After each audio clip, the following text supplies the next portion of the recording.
দর্শক, এবারে আপনাদের মাছ বাজারের খবর জানাতে চাই। ভোলা থেকে সহকর্মী এইচ.এম. জাকির আমাদের সাথে যুক্ত হয়েছেন এই মুহূর্তে। জাকির, সকাল সকাল মাছ বাজারের খবর জানতে চাই আপনার কাছে, কি কি মাছ এসছে এবং কোনটার কত দাম? হ্যাঁ, শরীফ, আমি এই মুহূর্তে ভোলা সদর উপজেলার তুলাতুলির যে মৎস্য অবতরণ কেন্দ্রটি সেখানে রয়েছি। সকালে এসে দেখতে পেয়েছি যে এখানে মাছের পরিমাণ অনেকটাই কম, তাই পুরো ঘাটটি অনেকটাই শুনশান, নীরবতা, অনেকটাই ফাঁকা দেখা যাচ্ছে। কিন্তু এখানকার যেই ব্যবসায়ী এবং জেলেরা তারা বলছে যে সদর কেন্দ্রিক যে মেঘনা নদীটি রয়েছে এখানে মাছের পরিমাণ কিছুটা কম থাকলেও কিন্তু দক্ষিণে মনপুরা, ঢালচর, কুকরিমুখী অর্থাৎ বঙ্গোপসাগর সংলগ্ন এলাকার যেই মেঘনা নদী সেখানে কিন্তু মাছের পরিমাণ অনেকটা বেশি দেখা যাচ্ছে। সেখানে পর্যাপ্ত ইলিশ সহ বিভিন্ন প্রজাতির মাছ জেলেদের জালে ধরা পড়ছে।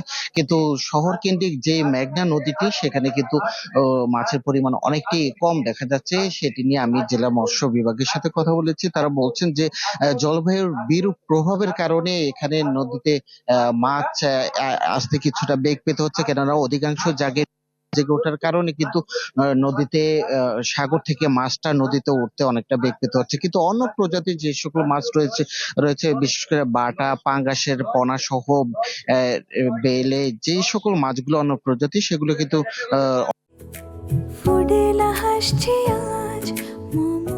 ফুটেলা একটি নাবিল পণ্য নদীতে অনেকটা কম রয়েছে। সেক্ষেত্রে আমরা দেখছি যে দাম দিক থেকেও অনেকটা বেশি দেখা যাচ্ছে। আচ্ছা, ইলিশ কি পরিমাণ পাওয়া যাচ্ছে?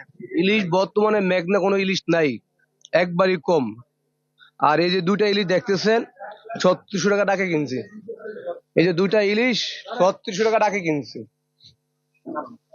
মাছ নাই, চাহিদা বেশি। জি, অকশনে 3600 টাকা কিনছে আর কি।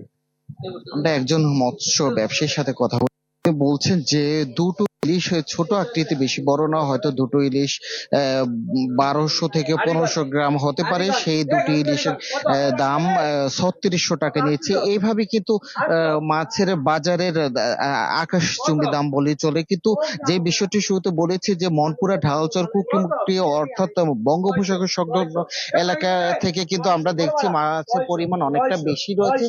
সেখানে দামও অনেকটা কম রয়েছে, কিন্তু সেই মাছগুলো সাধারণত ওই দিক থেকে ঢাকায় চলে যাওয়ার কারণে কিন্তু সেখানে মাছ আমরা ভোলার অঞ্চলের মানুষ পাই না সাধারণত। সেক্ষেত্রে এখানে দামটা অনেকটাই বেশি। জাকির, আপনাকে অনেক ধন্যবাদ। দর্শক, ভোলায় সকালের মাছ বাজারের খবর দেখাচ্ছিলাম আপনাদের।